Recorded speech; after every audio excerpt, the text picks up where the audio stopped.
This is the most recent pot. So this is the most the recent. Yeah, I just kiln. fired this yesterday and got some trailing on it, and I'm kind of excited. Just working with this new technique, Yeah. right? And so what I'm kind of most interested in is making these marks and working with the wet slip and just doing things immediately. Right. Yeah.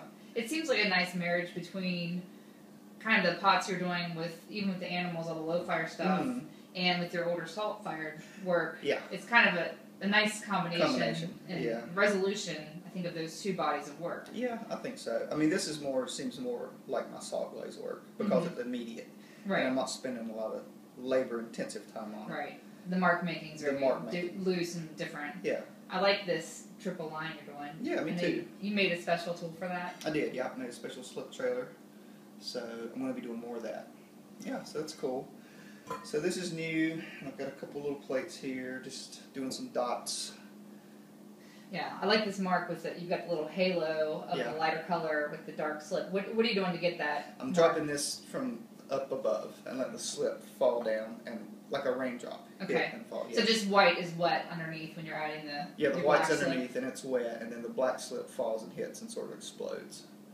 I think that's really cool. Yeah, I think it's cool. And this is the opposite. So it looks like did you pour or brush the black on first and then do the opposite with the white then? Yeah, poured and then poured the white over. Okay. So I've got a little gray area. Yeah, it's got a nice rhythm that happens, and I like that kind of bleed in from the black. Yeah, me too. The white there. I like that these pots have some different things that you can kind of discover over time. They're not just immediate. You just don't see one thing. You see a lot of different things happening.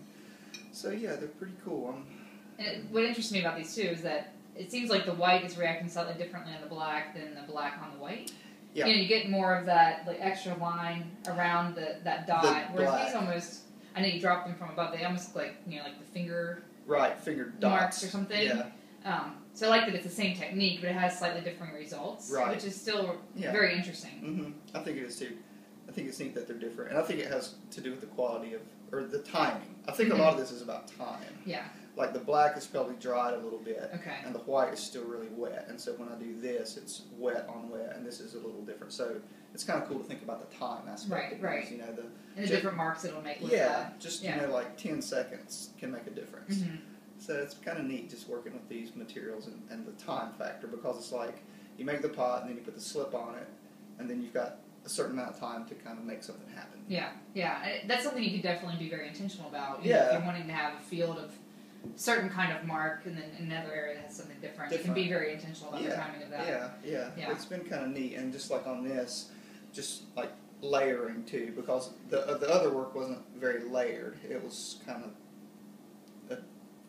not too, I don't know. You had the red clay body. Structured, real with the white slip. Yeah. And you're drawing into that. So you had very structured, like you said. Yeah. And this has layers of white on top of black, and then green, and then you get a line, and then the glaze gives it some information, and these little bubbles in the glaze. I like how this, the line is very distinct, and you almost have this outline mark here, and it bleeds into this very, just almost a halo of a line. It's not very distinct. That's kind of a nice progression and transition of that. I like that a lot. Yeah, I think it's cool. And then having this line, this nice clean line. Like a border. This very loose mark making inside, and you've got this distinct mark around the frame that looks really nice. Yeah, I think so too. Yeah, I'm pretty excited about this. So I'm going to have all this work, this trailed work, at the sale. So I'm really working hard to get stuff made. Kind of hone in on that and do some new things and have some new forms too. Maybe. So I think it's going to be good. I think this shows a lot of potential. I'm excited for you. It's really kind of experimenting neat. With it. It's fun. And you're doing new stuff. Yeah. So let's see what you're doing. So really, a lot of new stuff. Yeah. So for a long time, I've been wanting to switch to low fire. I had taken a class with Gail Kendall at Penland about 5 years ago. Yeah. And then I got pregnant and had kids, and I think that experimentation kind of went on the back burner. And I kind of piddled a little bit in low fire, but I wasn't making work that I felt was very successful. I kind of went in a completely different direction that wasn't very refined. Oh, yeah, right. I remember that. I like the idea of kind of doing similar forms and similar making processes using my stamps and some of those same marks, but shifting to the low fire and getting some new colors that were slightly brighter and having a little bit more contrast, but then also kind of working. I love terracage and just that buttery surface and that nice, really great surface, but then also kind of experimenting with what it looks like to have glazes on top of the terracage. So I've had so much fun just doing a lot of testing and experimenting. So I've done, some of the same. This is a form I make in my Cone 6 stoneware.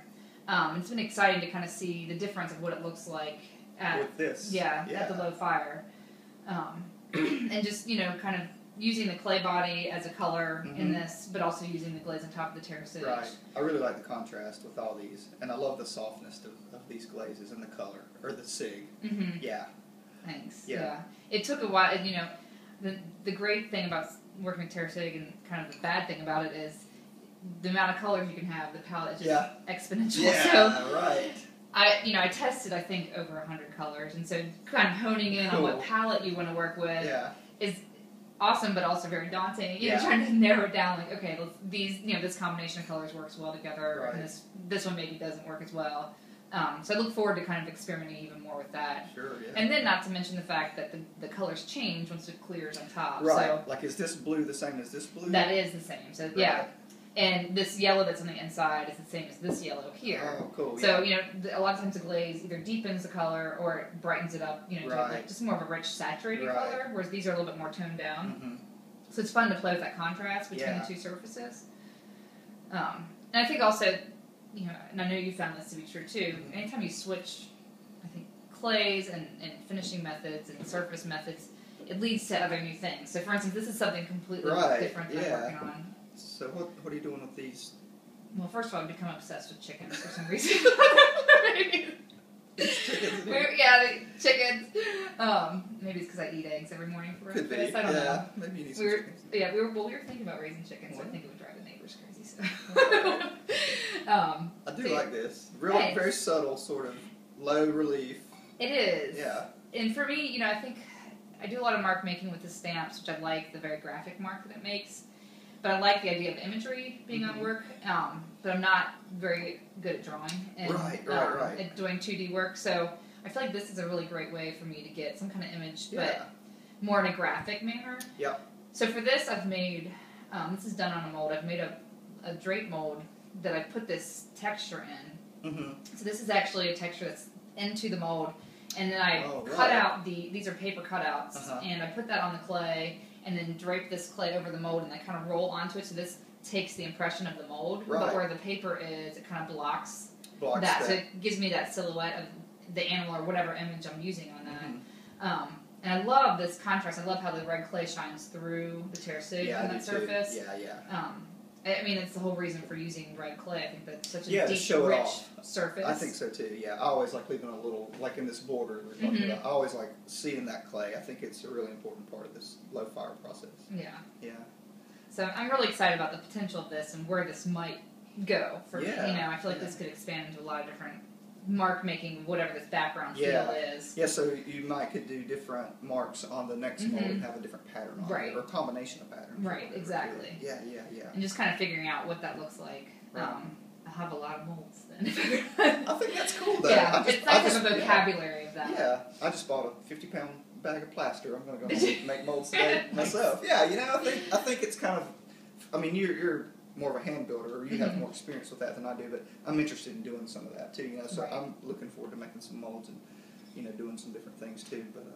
Well, I like the idea of the mold is just kind of the basic starting place, not just slapping something down there and popping it off, it's what you do to alter it afterwards, and how you're adding a foot and dealing with the rim, and, kind it's of like another resolving tool. that. Yeah, it's like another tool that you start with, and then you can move away, your form. Move it around.